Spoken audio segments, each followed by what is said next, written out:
transcript.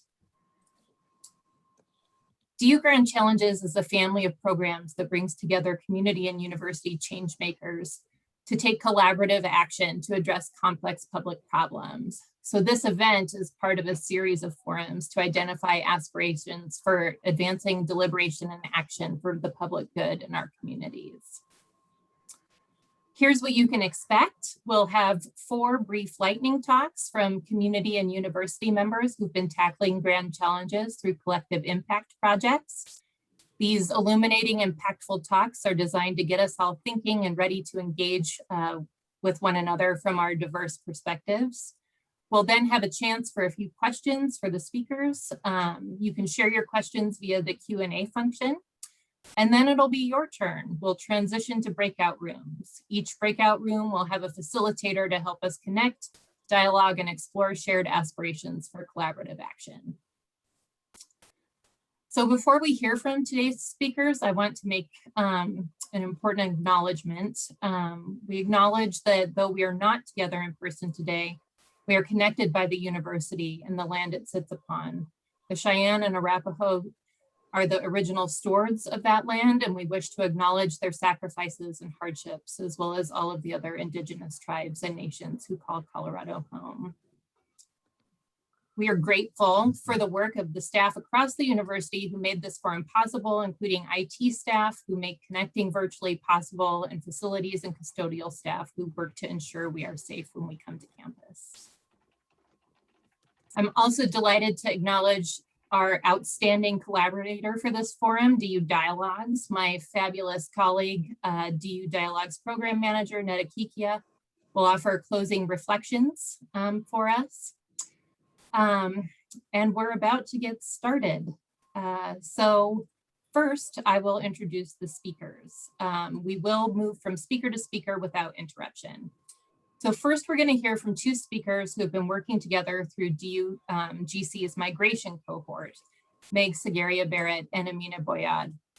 Meg is the Integration Partnerships Coordinator for the Colorado Refugee Services Program, or CRSP, which is part of the Colorado Department of Human Services.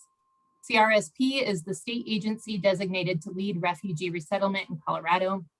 In this role, she leads refugee integration strategies and programs statewide, including Colorado Refugee Connect and the Colorado Refugee Speakers Bureau.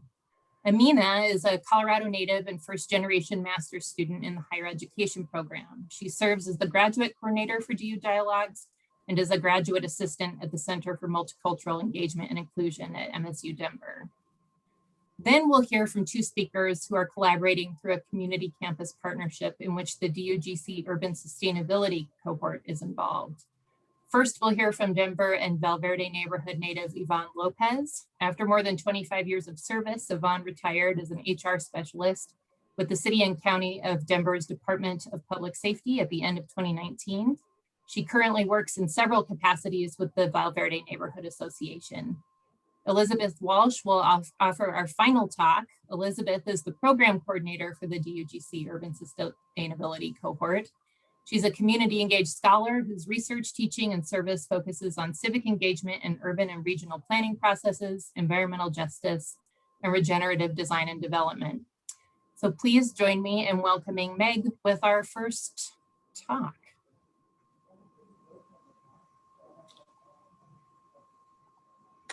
Belonging. This may be the single greatest thing that each of us wants. Think about it.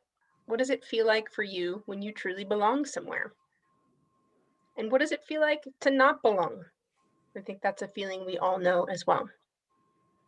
Discussions within the refugee services world too often focus on services and the importance of economic stability. These are important conversations, but a conversation that prioritizes integration and well-being is a conversation that I'd like to have. So even though I've said I'd like to focus on belonging, I'm going to start with one instructive example of xenophobia. One of the Paris nightclub attackers in 2015 was an individual who had falsely claimed to be a Syrian refugee. It didn't matter that this man had stolen someone else's identity and wasn't in fact a Syrian refugee. His identification with that group caused a stain for Syrian refugees worldwide. Right after that, 31 US governors said that they wouldn't be accepting Syrians into their states. This was 6 years ago, but the effects still linger. Half of the pre-war population of Syria, 12 million people, are displaced from Syria. Of those 12 million people, 6 million of them are refugees in neighboring countries. And last fiscal year here in Colorado, we accepted just 18 Syrians to our state. 18 people. So why does all of this matter? It matters because research shows that when we don't know other people, and when we perceive other groups to be homogenous and not heterogeneous as they actually are, it allows us to discriminate against them in ways that are really damaging. I don't have the solution, not in a 5-minute talk, but I'm going to share a little bit of research from my office, that's the State Refugee Office here in Colorado, that hints at how we can do this differently. Our office commissioned a longitudinal study designed to understand the long-term integration and well-being of refugees resettled to Colorado. We tracked 467 adult refugees who arrived to Colorado and tracked them for a 5-year period, 2011 through 2015. We measured different dimensions of integration as defined by researchers Ager and Strang. These dimensions are things like language and cultural knowledge, housing, health, education, and more. One of the domains of integration that appeared as one of the most important for high integration scores was that of social bridging. Social bridging is basically building connections and relationships with people outside of your national, cultural, religious, or linguistic group. Social bridging as a domain was highly correlated with all the other integration domains. And it was a key domain that was revealed in a cluster analysis that showed how interrelated and reinforcing the domains of linguistic and cultural knowledge, economic self-sufficiency or economic sufficiency, and social bridging really are. So it was a simple finding. It's not rocket science, but it was really powerful for us as the State Refugee Agency to see just how important social bridging was. It's caused us to rethink how we partner and rethink what we emphasize in our programming. So how does this all connect to higher ed as a vehicle for movement building? Our fundamental value of social bridging and the power of connection across communities has helped us to get creative about partnerships and opportunities. The Colorado Refugee Speakers Bureau, a group that I have the opportunity to support, has been seeking opportunities to help grow our speakers both personally and professionally. When we realized what DU Dialogues was, it led us to seek a partnership with them. Our DU Dialogues colleagues could bring in skills in dialogue, facilitation, identity work, and connecting across differences. This is a unique and valuable contribution that's been enabled by some of the values that you see present in higher ed. Together, we could craft a unique space for social bridging, for exploration and learning, and so we were in. The Colorado Refugee Speakers Bureau and DU Dialogues are partnering in exactly this work right now. It's work that's so needed in a world where one person's identity fraud has served as the grounds of exclusion for an entire nationality, an entire population. So our program, Identities and Dialogue, is an intentional space for identity exploration, dialogue, and so much more. I'm going to turn it over to my colleague Amina to share more about her journey and about the power and value of this work. Thank you. Thanks, Meg. Hello, everyone. Assalamu alaikum. I'm really grateful to be here with you today. I want y'all to know I'm really nervous, and it was like really hard to decide what to do and what to talk about for this, especially knowing I'm in the company of individuals whose work I deeply respect. I hope in this time and space together, I could shed some light on the importance of dialogue as a tool, not only in movement building, but also the stark consequences of what happens when it's used incorrectly. Before I get into any of that, I'd like to share a little bit more about myself. For those who may not know me, my name is Amina Bouayed, and I'm the proud daughter of a Moroccan immigrant and a Bosnian refugee. My parents came to the United States in the mid-1990s, fleeing poverty and genocide. Their commitment to self-preservation and their defiance in the face of oppression are the cornerstone to my work as an educator in the making. As I pursue my master's degree in higher education, I find myself returning to my identities as a first-generation American, first-generation student, and a Muslim woman time and time again. I'd like to share with you an experience where I learned that higher ed is not innately equipped to nurture the micro acts of movement building, recognizing that this work also happens at a macro level. In 2016, I had the honor of serving as president of the Muslim Student Association here at DU. Shout out to anybody on the call that was in MSA. As a student leader, I was tasked with ensuring the cultural and social wellness of our members with a yearly budget that was less than what people pay monthly in Denver for rent. So easy enough. As a bright-eyed and energetic second-year, I jumped into the work head first. I would spend 2 or 3 hours daily in conversation with administrators and campus leaders. Meeting after meeting, I would offer ideas and opinions on how to better serve and affirm Muslim students. I believed that I had truly engaged in dialogue and was communicating with individuals who were down for the cause. At the time, I didn't have the language to describe what I was actually experiencing. In reality, I was caught in a cycle of tempering and compromising my asks and demands. In order to remain palatable to the campus, I had to appease the not so hidden agenda of our private, predominantly white institution. My attempts to disrupt power structures and raise awareness on issues that were important to the Muslim community never came to fruition the way I had originally envisioned. Rather, my work was watered down or co-opted by others on campus under the guise of collaboration. While I don't doubt that folks had positive intent, they weren't listening to understand my community or support us long-term. Even now, in 2021, Muslim students at DU are shouldering the disproportionate responsibility to educate and mobilize the campus community to respect, protect, and celebrate the Muslim identity. Mere weeks after planning and executing programming for the holy month of Ramadan, Muslim students are watching the momentum that they created come to a halt. The university's complete silence regarding the campaign of violence committed against the people of Palestine by the State of Israel is the most recent example of how the university engages in dialogue to then immediately turn around and remove their support from that student group. The misuse of dialogue not only opposes movement building, but harms some of the most historically excluded students on this campus. So I'd like to offer this quote. Hal Saunders was the founder of the Sustained Dialogue Institute, and he offered this perspective on what dialogue is meant to be. He said, quote, dialogue is a process of genuine interaction through which human beings listen to each other deeply enough to be changed by what they heard, end quote. If higher education wants to respect and nurture the movement building of its students, it has to come to terms with this fact. You cannot engage in that work without engaging in action aimed at change. With that said, I'd like to share a project that I'm currently working on that is holding true to what dialogue can be and should do. Over the past year, I've had the opportunity to cultivate a partnership with the Colorado Refugee Speakers Bureau within my role as a graduate coordinator for the DU Dialogues program. Big shout out to Meg, who's been on Zoom with me nearly every week since October.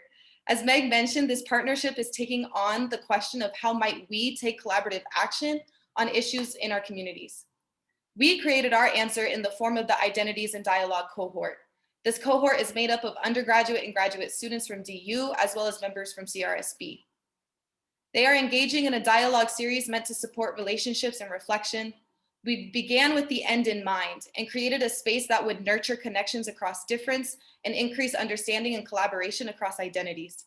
In other words, this space was meant to be different. The series will strengthen individuals' ability to discuss complicated issues and, most importantly, serve as a platform for collective action. In this way, dialogue is the service and the tool. It's not the byproduct of the work or the ultimate goal. Dialogue is the means, but it's absolutely not the end. By offering these two experiences, I hope you can identify the parts and pieces of higher education that can either support or stifle movement building. Today's students are making a choice every day, inside and outside of the classroom, to stand up for and advocate for their communities. Their passion is exactly what we need to bring together community and university change makers. And in doing so, we must accept that this work will be tagged as political. We're not going to be seen as neutral. We're not going to be seen as objective. But as Dr. Ibram Kendi stated in his talk just last month at MSU Denver on how to be anti-racist, we can't take action simply because it makes us feel good or makes us look good. We can't pat ourselves on the back just because we came to the table to talk. If we want to rejoice, if we want to celebrate, we gotta make change.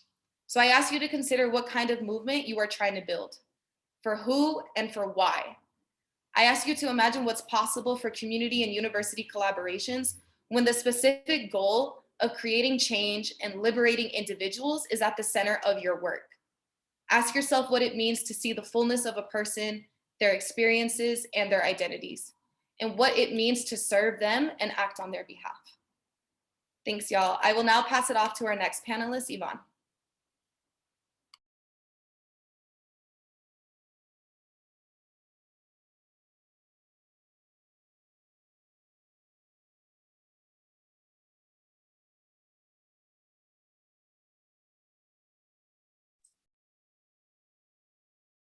It looks like we might be having technical difficulties with Yvonne.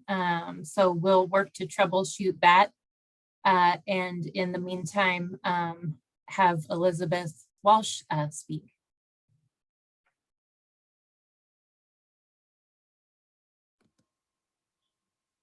Great, thank you for having us. It's been an absolute delight to get to know Yvonne Lopez in the course of the Valverde Movement Project, interdisciplinary, community engaged, intersectional, deeply asset-based research project that's supported by the National Science Foundation's Civic Innovation Mobility Challenge.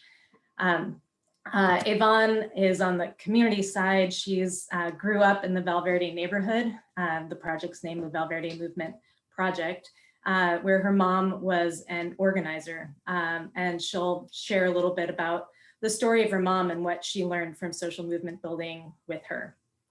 She's also the mother of Adriana Lopez, who is currently the president of the Valverde Neighborhood Association. I am a neighbor too. We all wear many hats, and that's part of the beauty and the challenge and the opportunity of what it is to practice intersectional work. So in one hat, I am a neighbor in the West Colfax neighborhood, and West Colfax and Valverde are part of a West area planning process right now. Wearing my neighbor hat, I got to participate with Dr. Cara Dieno in a photo voice project led by CECIL, the Center for Community Engagement to Advance Scholarship and Learning. And Photo Voice was a process that brought together a bunch of neighbors that I'd never been able to meet before. And together we engage in the kind of dialogue and bridge building that was mentioned before. We took photographs of the places of meaning and significance and shared stories around tables about what mattered to us. And this built community connections, this built community power. Now, I also wear the hat of being a team member in the Community University Partnerships Program with CECIL.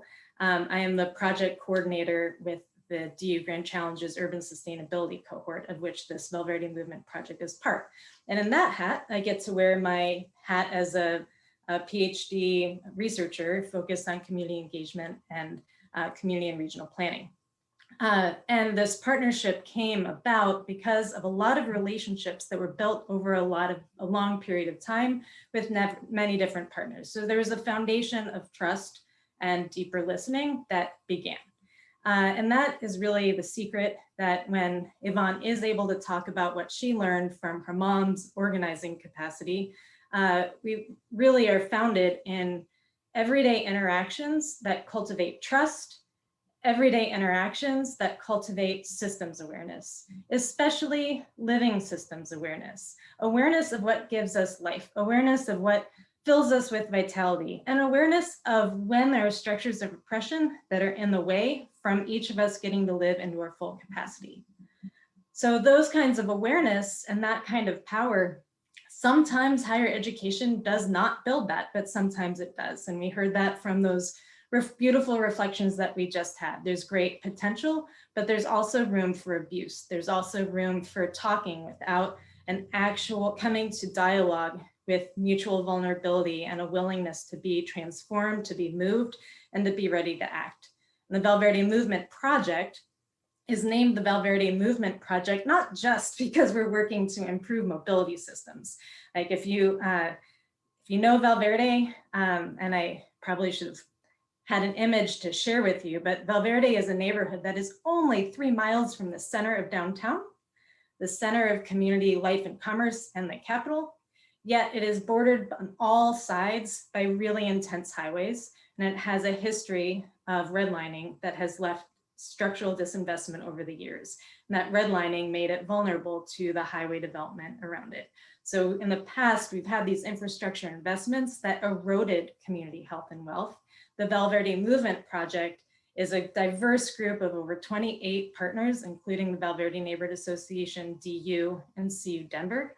But we are united in a commitment to undo undesigned redlining and to reimagine mobility investments that support community-rooted health and wealth. In contrast to some of the challenges where many investments now in our infrastructure lead to gentrification. But we're doing this in a way that is really leveraging the power of aware university researchers and community leaders to be able to work together and use research methods and engagement methods that really build trust and systems awareness so that we can make more contextually appropriate choices. We're centering asset-based community development. We're centering joy while naming the very difficult harms that have happened and impede our expression of full liberty.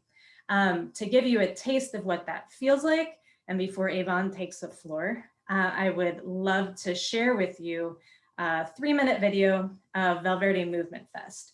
And as you watch this video, it looks like a party, and it was a party, but also look to see some of the research methods that we were using.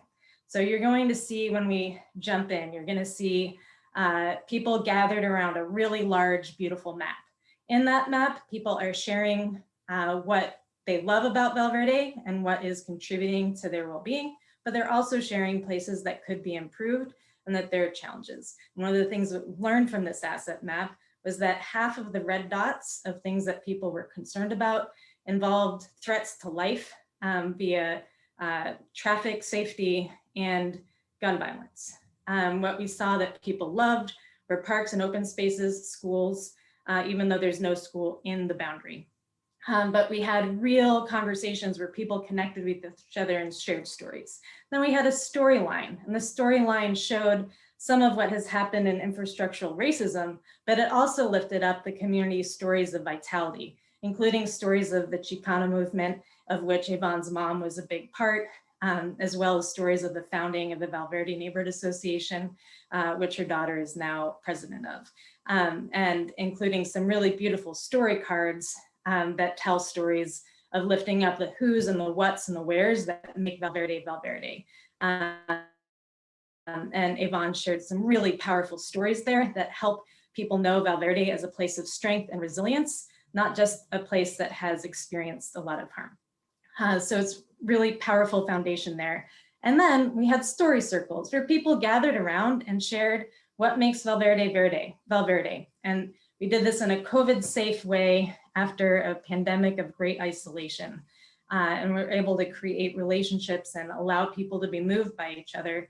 And we're going to be building on this momentum to continue the Valverde Neighborhood Association's efforts to bring communities together and to leverage resources for collective well-being. We finished applying the Valverde Movement Fest, allowed us to get critical feedback about our mobility system proposal in National Science Foundation. There's also a democracy project that you can see when you look at it in the video.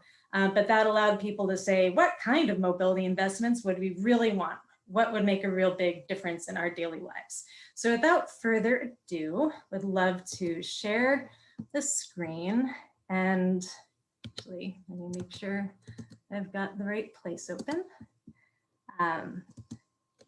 Okay, share screen.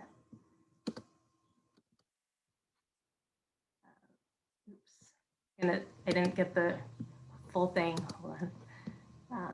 Share computer sound, awesome. Okay.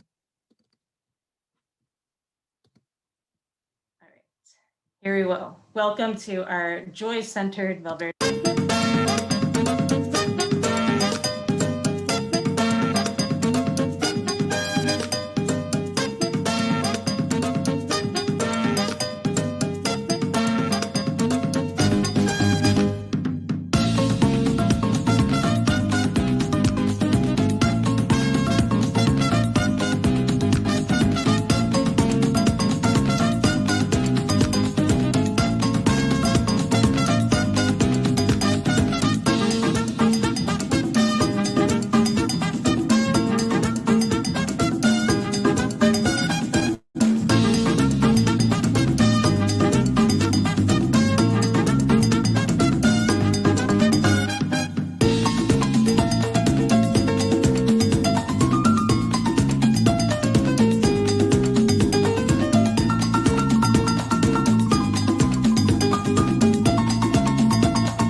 neighborhood for a long time, 50 plus years. And one fact I want to make is that we actually rented our first home right here, right behind us at 262 South Bryant Street.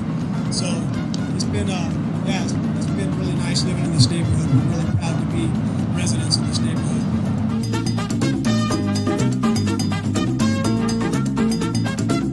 Does anyone have anything to share about what makes a story? Does a story need to have a beginning, a middle, and an end? Bottom of the hill, you get up on the top of the hill where we were safe. And it was an amazing event in my life. You know, I mean, the flood of '69 was something that I will never forget as a kid. So it really was nice that you could walk to anything that you wanted. We had a King Soopers that was walking distance, and so it was really nice to have that accessible and easy, and it brought everybody together. One time when we were playing in our front yard,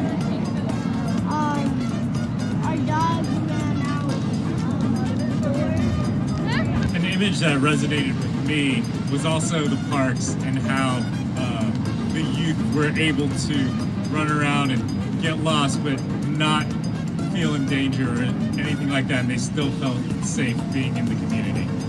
We're concluding our story circles now, but it doesn't mean we have to stop sharing stories, of course. Hi everyone, my name is Adriana Lopez and I'm the president of the Valverde Neighborhood Association. We are so lucky to be here today with so many neighbors amongst us. I think we had a great turnout today, and the intention of today's Valverde Movement Fest was to bring safety and mobility awareness to the Valverde neighborhood, and so we are partnering with the University of Denver to do that, and just super proud and thankful for everyone for being here. Let's do this again. Let's bond together as a community to show our support of Valverde and the neighborhood. Thank you so much for coming out today.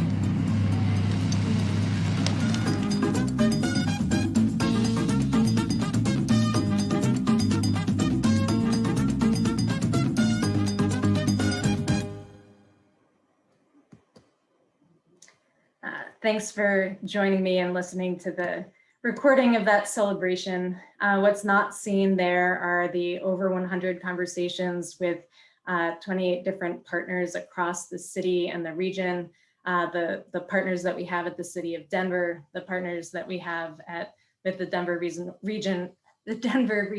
Regional Council of Governments, Dr. Cog, the Regional Transportation District, and a whole host of different groups with different aspects of the mobility system. One of the things that we saw too in our work through Valverde Movement Fest is that youth centers and youth empowerment are part of our mobility system too. And that's essential for being able to deliver a neighborhood where everybody feels safe enough to walk in the streets and enjoy public transportation and know that they're able to be a full member of community. It looks like Yvonne is on right now. And so I'd love to transfer it over. But before I do, I also want to name that typically the tradition of higher education and academic research, especially traditionally from the National Science Foundation, has focused a lot on disciplinary research in looking at analyzing the world and understanding its parts. What's really exciting about the National Science Foundation Civic Innovation Project is that it's recognizing that relationships, that relational awareness, that relational systems understanding is essential to be able to lead to real changes that matter in real people's lives. And that's consistent with the DU Grand Challenges commitment, but it's exciting to see alignment around institutions to start doing science in a way that's really building thriving reciprocal relationships as a way to be able to produce social science and natural science that really makes a difference in daily lives. So can we shift it over to Yvonne if everything is working? Yay. I see. Hello, everyone. Thank you so much for having me today. I appreciate this opportunity to speak about the power of social movements and higher education and how both work together to improve the quality of everyday life for all. Today, I'll be sharing stories about what I have learned from my mom, an unspoken hero in the Chicano movement, a community activist and leader in the Valverde neighborhood. Currently, my daughter Adriana is the president of the Valverde Neighborhood Association, VNA. The VNA leadership, now working with DU Valverde Movement Project, a partnership has been formed. By combining these two institutions, this will collectively help build a foundation for a stronger, more sustainable neighborhood that better understands, serves, and advocates for its neighbors' needs. I hope my stories prompt conversations and follow-up questions, especially about the power and knowledge of communities and how universities complement the work, thus creating a better world. What I have learned from my mom, Elaine Lucille Ulibarri, is that my mom was an advocate for those in harm's way in the Valverde community, an area that is vastly marginalized even today. She worked tirelessly, a true servant's heart. She started and ended every day in prayer. I believe this unique approach is the miracle that followed her work. My mom was a coal miner's daughter. Her parents were brilliant, always instilling love and hope in their 3 children. Spanish speaking was her first language and would later be a valuable asset.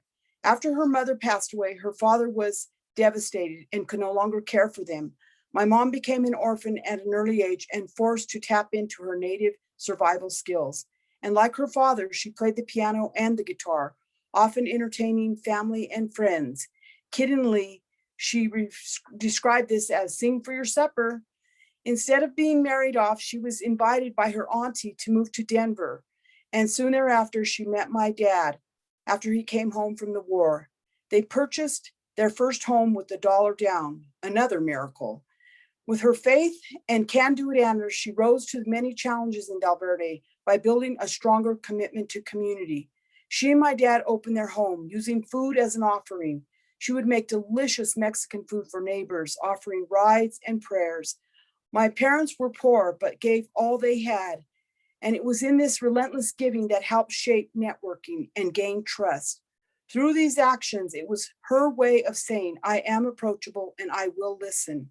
In listening, she had this innate ability to look for the individual's unique and natural talents, inviting a pitch in and just do it attitude. Listening uncovered systemic issues and encouraged more folks to ask for help. This created change because of the trust she was able to build.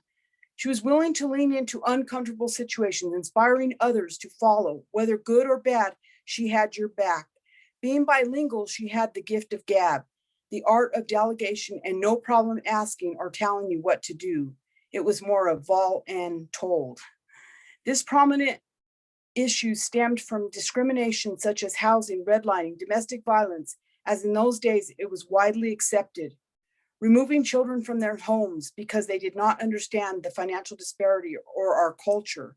Soon she would be an advocate in the courts for Spanish-speaking families. Food inequity and job disparity still continues in Valverde. This also prompted my mom to act and go back to college to learn how to use work and education to tear down walls regarding bad policy decisions or red tape bureaucracy.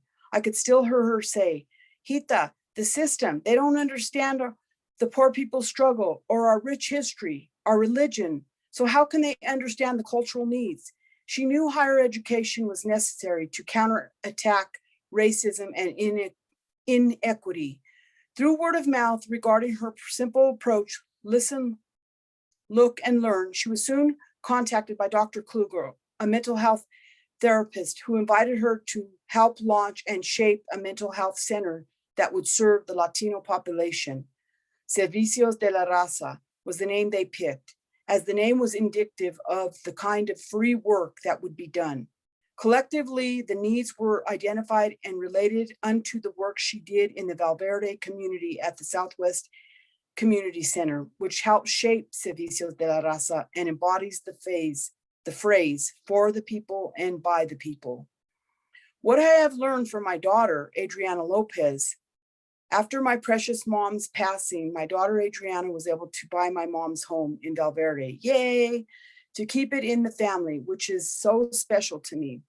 Continuing in her mother's legacy, her grandmother's legacy, and in her own unique way, and why I am so proud to say she has gone on to complete her master's degree in international and intercultural communications, international studies, and strategic communications through the University of Denver. A bachelor's degree in journalism and technical communication, computer mediated communication, and women's studies through the University of Colorado State.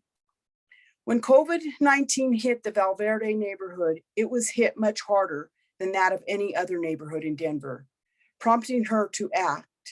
Through the VNA leadership and Adriana, this young organization has done well in Valverde, and here are some of their accomplishments. Using grant writing skills, secured the Strengthening Neighborhood mini grant, initiated and supported a newly weekly fresh food distribution, a relaunch of community meetings after a year-long hiatus, sharing Valverde's story with local media channels to help decision makers and Denver Rights better understand its history of inequity and disproportionate impact of COVID-19. This also included the distribution of masks. Advocated for the launch in April of Denver's Youth Empowerment Center and the new VNA branding, coupled with social media aspect. The website has been a vital connecting key. And of course, the quarterly Hey Neighbor newsletter.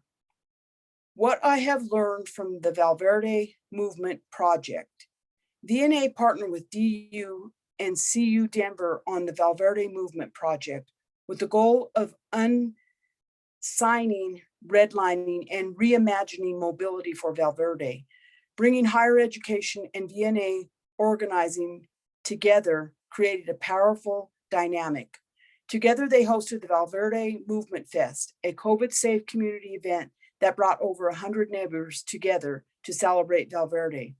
The DU team created an engaging asset mapping exercise that opened conversations about what areas matter to people and exposing risks to health, safety, and affordability. The staff provided training on the art of storytelling for VNA through story circles and storyline cards.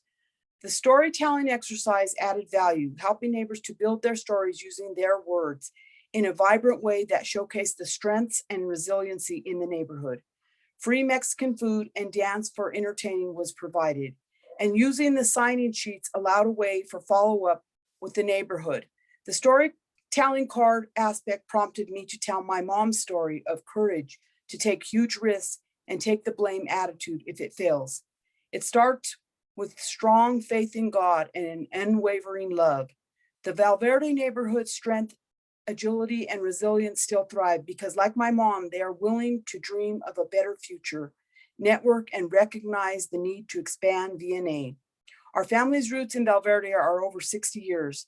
The passion for the neighborhood and desire for social justice will help continue the momentum in Valverde. The work will go on to build a vibrant community and lift the voices of Valverde. Here are some ongoing efforts that include launch citywide youth empowerment center that includes youth services, including training, recreational, and mental health services. Continue participation in the West Area Plan stakeholder group to help update neighborhood plan from 1991, along with 5 other neighborhoods included in the plan. Work with the city parks and recreation to name the pocket park.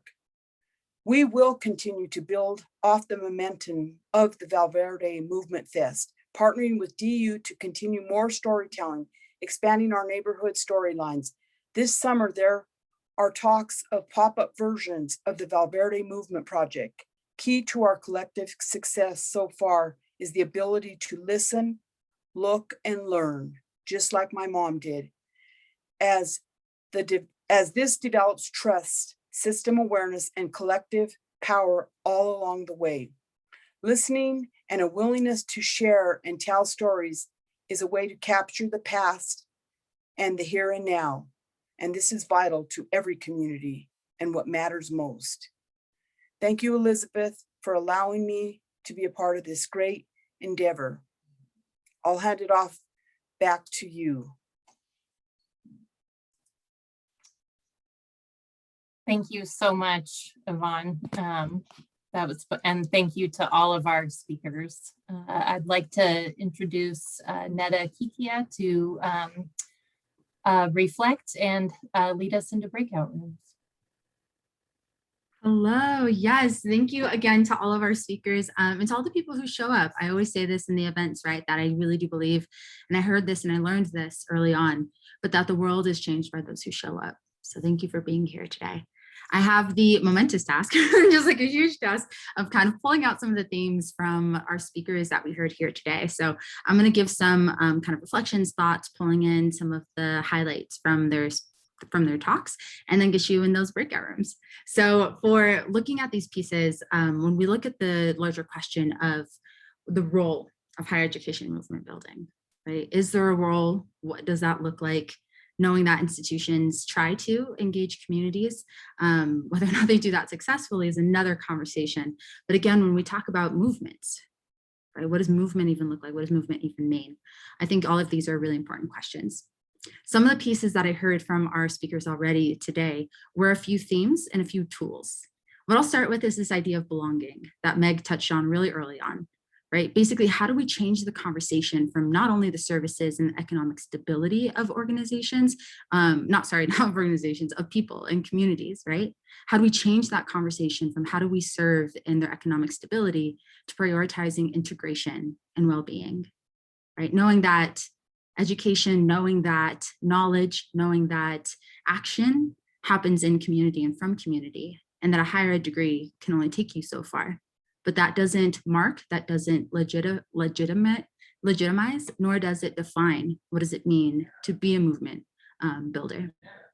A few other pieces is that when we talk about social bridging, that was another piece that came up, right? Building connections and relationships outside of your social groups, knowing that there's beauty and power in the national affiliations, linguistic pieces, the religious affiliations, and that's something to honor and to cherish and to hold on to. But that when it comes to movement building, what does that look like when we bridge those social connections and build collective power as a network? Another aspect in there that we talked about, and we heard this from Amina, was talking about dialogue as a tool in movement building, right? That it can be an actual tool itself. It is a means and not the end. So that question of what can we do to support or stifle movement building, and what role do we allow listening to play? What role do we center the power of listening, looking, and learning, right? The listening, look, and learn from Yvonne's mom, right? These components and these pieces, when we talk about how do we build stronger communities and neighborhoods, there's multiple ways to do that. So whether you're building community power through photo voice and recentering the experiences of people who know what it means to live in those situations and in situations that need to be addressed, whether that's centering the identities in the work, realizing that they do matter, and also knowing the cultural needs of a space. All of those pieces are critical when we also look at the systems change, right? Thinking back to what Amina said about Ibrahim Kendi and how we shouldn't just be in this work to feel better, but that we need to be doing something, right? That movement building, what does that look like when we truly build that with one another? So are we centering trust, knowing that it's not something that you're just given, but it's something to be earned, right? Thinking about how do we show up? When can we ask for help? What does that look like? And actually holding the fullness of people and communities with the hardships and also knowing when to party. So I'll wrap up with the so what.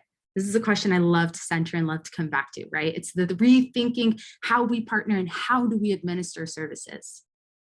Realizing that power can come from title, it can come from money, but it can also come from the connections that we build across communities.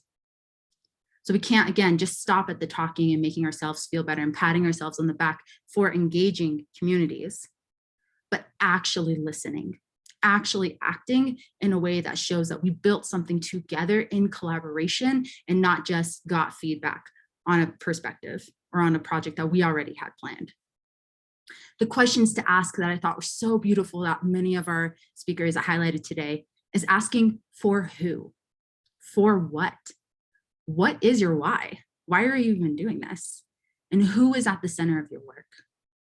And again, going back to what Elizabeth said many times, is making those decisions and making those content appropriate choices, realizing both the pieces that we come with us and that we bring with us, as well as the structural imbalances that we need to address.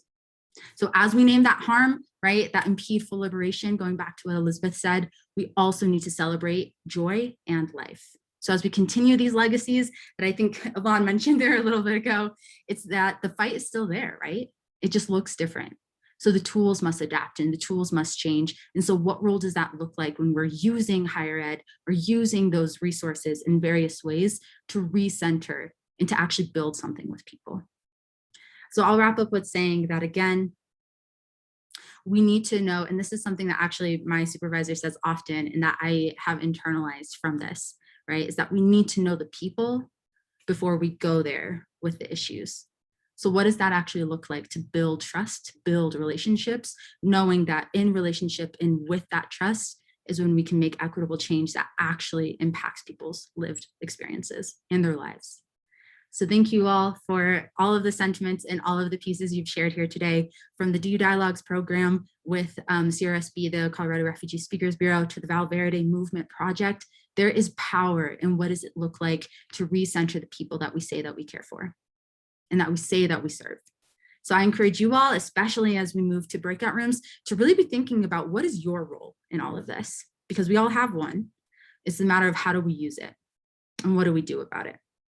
So I'm gonna kind of close, that's my end of the closing statement. So thank you all for listening to that part and for showing up in the ways that you did.